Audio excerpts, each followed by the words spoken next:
So here we are again. Another UFC main event ends in absolute disaster. Tom Aspinall goes out there against Curtis Blaydes. Both guys are scrapping early on, throwing shots back and forth. Nothing really landing too clean. We'll get to that in a second, and I'll break down what was actually happening before the end of this fight, which was after 15 seconds. Tom Aspinall throws a leg kick. It lands on the thigh of Curtis Blaydes. It wasn't like a checked kick or anything like that. It was a good leg kick. Not a perfect leg kick, but a good leg kick. And as he goes to step back, he tears his knee apart. Down goes Tom Aspinall. The fight's over. Freak injury. And here we are again. Now this one, I say here we are again. This is very different to Ortega versus Rodriguez, because Ortega was losing an entire round early on, managed to get a takedown on Yair Rodriguez, and Yair put him in a position to where the injury would take place. You know what I'm saying? Like, Yair did something to Ortega that led to the injury. Although he didn't mean to do it because he was going for an armbar, he did something to Brian Ortega's body and manipulated him in such a way to where the injury happened because of that situation. So this is not the same, although that was quite bad, and I didn't like the way that ended up because that does not happen 99 out of 100 times. However, this is way worse because Blaydes didn't even do anything to him, and it just ruins it. At least, this isn't like a, and people talk about, oh, Alexander Rakic, same thing. No. Jan Blachowicz won the first round, Rakic won the second round. Jan Blachowicz was winning the third round, checked a couple of good kicks in a row against Alexander Rakic, and Rakic stepped back funny and hurt his leg, but his leg was already destroyed because of Jan Blachowicz checking kicks. Tom Aspinall, Curtis Blaydes, they literally go out there. They start fast, by the way. Tom Aspinall was coming straight for him, and maybe that's a sign that he was injured before the fight going into it and wanted to get it over and done with early on. He comes out there early on. Both guys collide immediately, and Tom Aspinall lands a huge knee to the body against Curtis Blaydes, lands it right on the ribs of Curtis Blaydes. Blaydes lands like a bit of a cuffing left hook to the sort of armpit area of Tom Aspinall afterwards. Nothing really landing there from him, but technically a shot landed from Curtis Blaydes. But a big knee to the body from Tom Aspinall starts off the fight. They separate. I think Tom Aspinall lands, Blaydes lands a leg kick on Tom Aspinall. Aspinall lands a leg kick back on Curtis Blaydes. I think Blaydes landed like a neck punch early on that sort of glanced off and didn't really do anything to Tom Aspinall either. And then Tom Aspinall goes for another leg kick, and then he steps back and destroys his leg. And that's that, I guess. Maybe Blaydes landed a right hand. I feel like Blaydes could have maybe landed a right hand to like the neck area again, like as Aspinall was leaning back.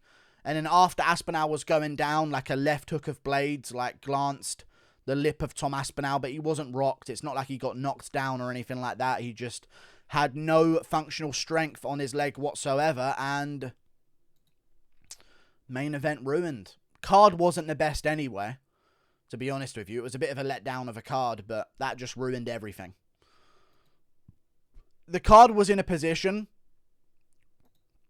where a good main event could have saved the card. And that was looking like it was going to be a good main event. The way those guys started that fight, one of them's getting finished in the first round. One of them's getting finished. And you can argue, Yair actually kind of got a submission. Yair should still be considered the winner. All respect to Yair. But this is just like freak injury, stepped on his leg and it snapped. And he's had a torn ACL before in his career, because he got submitted by a leg lock in his only loss that's officially, like, technically a loss, because now he's got two of these weird losses. One when he got DQ'd for a 12-6 elbow that wasn't a 12-6 elbow, and you'll never find footage of the fight because it wasn't a 12-6 elbow. They robbed him badly. And then one like this. That's how you got to beat Tom Aspinall, I guess. Just hope some fucking curse goes on and ruins the fight. And that's how it is. Man, I was amped up for the main event. They started so fast. There's no way that would have gone outside of the first round.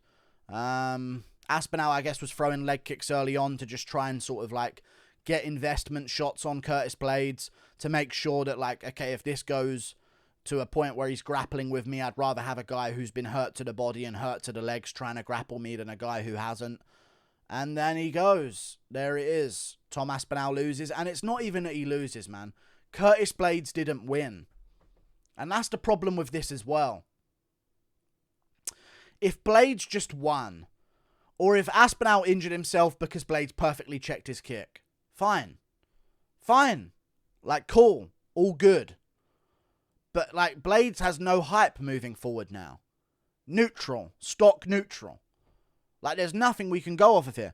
If Blaydes just won the fight, KO'd Aspinall, or took him down, beat him up, or submitted him, something like that, cool. Absolutely fine. Absolutely fine. Now we can do something with Curtis Blaydes. It's not ideal because you'd rather Aspinall be at the top, a new guy who hasn't lost to Ngannou twice. But Curtis Blaydes, we can move forward. We can do something with him. We can have him fight the winner of Gane versus Tuivasa. All good. Now we've got this situation. Nothing to do with Blaydes. Respect to him the way he handled it as well. But that's ruined. Blaydes has no hype moving forward. He looked good, and Blaydes still has some hype. I get that, but he doesn't increase his hype from the main event. And Aspinall is just not only coming off a loss now, technically, and not able to continue his rise, but going to be sidelined for like a year. And it's... This sport is so difficult to be a fan of.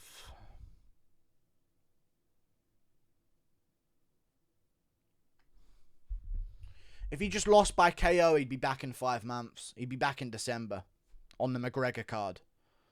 Or back in 6 months. Or if he got submitted and just tapped. Oh, well. See you in 5 months, dude. See you in 4 months. But now the 29-year-old young prospect at heavyweight is going to be back when he's 30. Born in April. Just turned 29. And likely won't be back until earliest March next year. He's probably torn apart all of the ligaments in his legs. So he's going to need to rehabilitate them. Probably get surgery. Be okay to walk on it by the end of the year. November, October. And then sort of get back into doing some functional skills with it after that. But this is just going to slow down his development. And this genuinely just ruins everything. If it was an injury where he could recover easily and it wouldn't affect him moving forward, this is good for him because he can sort of rally himself and, maybe, he's going to move down the rankings. And over time of not fighting, he's going to get moved down the rankings as well. But this is just worst case scenario for Tom Aspinall. Worst case scenario. He's out.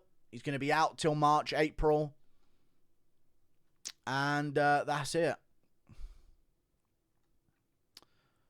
That's it. He'll probably move below... I don't know if he can move below anyone. Someone's going to have to go above him in order to get ahead of him. Because he's ahead of Volkov. And Volkov's coming off a win over Rosenstruik. So it isn't like he's fading with him. Maybe if Lewis loses to Pavlovich, he'll move above Lewis and be at number 5. But I can see him maybe coming back against a Dorcas, a Tybura, a Pavlovich, or someone coming off a loss at the time. Maybe the loser of Gane versus Tuivasa takes like 6 months off or 5 months off, and we can do Aspinall versus the loser of that. But this is just the worst case scenario. The absolute worst case scenario, man. I hope he's not like a what could have been. You know what I mean? Because he genuinely looked like he could have been like a great heavyweight moving forward. And he's a very movement-based heavyweight. And I mentioned this in the fight with Aspinall. Do some heavyweights move too good for their size? Is that a thing that we're going to start running into a bit now moving forward? The better these heavyweights get at moving around, are we going to start seeing more of these ACL tears and stuff like that? Because before, heavyweights weren't doing all that much to get injured like that. But are we going to start seeing more of these injuries because the heavyweights are darting around a bit at 250 pounds? You know what I'm saying? But then this just ruined a potential prospect in Tom Aspinall. It couldn't happen legitly, so this is how it fucking happens. It's so annoying when this happens. But he'll bounce back, I'm sure. Loses a ton of hype here, but whatever. That was going to be a finish. That was going to be a performance bonus finish. And you know who's so happy right now? Not Nathaniel Wood. But whoever's happy, Nathaniel Wood, sorry, he is happy because he'll get fight of the night. And then Jonathan Pierce might get a performance bonus. Who knows? I don't even know. Did they say who they gave the performance bonuses out to? Because Blaydes ain't getting one. Hermansson and Curtis ain't getting one. Pimlet will probably get one. Molly McCann will definitely get one. And who else? So performance of the night. Yeah, Jonathan Pierce. Good for him. Jonathan Pierce, Molly McCann, Nikita Krylov, Paddy Pimblett. Deserved, all of them. There you go. Molly McCann looked good, so... What a ruined event, man. What an absolutely ruined event. But there you go.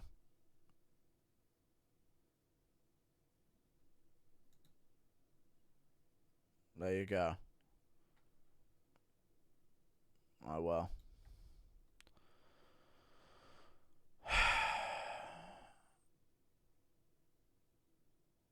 I don't even know.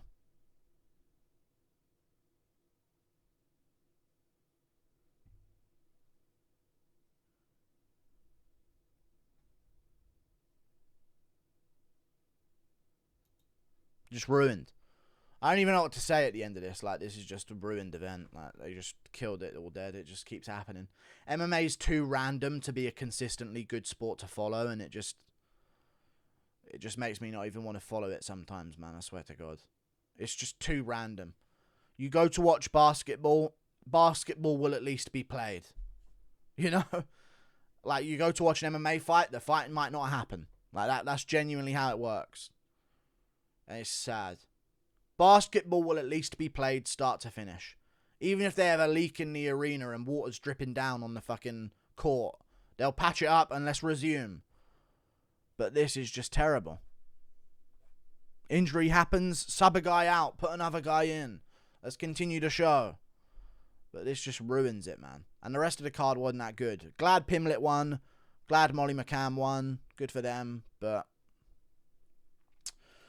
what a mess this is. But there you go. Blaydes can fight the winner of Gane versus Tuivasa, and Aspinall can fight the loser. Or if Blaydes wants to be active. But this wouldn't guarantee him his title shot, though. So that's the problem. He could fight the winner of Lewis Pavlovich, but if he's going to take any one fight, he should look to take the fight against the winner of Blaydes, winner of Gane Tuivasa in Paris. So we'll see how it goes. He got his win bonus, though, so good for him. Man. Like and subscribe. Thank you for watching. Toodle pip, I'll see you later. Goodbye. Worst ending ever. 2 in a row. Look at the main events recently. I went through this on my stream. Blaydes Aspinall. Ortega Rodriguez. Dos Anjos Fiziev. 5 round, like the 5th round there was a finish, but before that there was nothing going on. Adesanya's main event. Nothing really happening there at all. To Saruki and Gamrot. Good, really good, but incorrect decision. So really good, but incorrect decision. Keita versus Emmett. Really good, but incorrect decision again. And we have to go back till Teixeira Prohaska to have a good main event. Like, that actually went the right way. It's crazy. See you later. Goodbye. I don't know, man. See ya.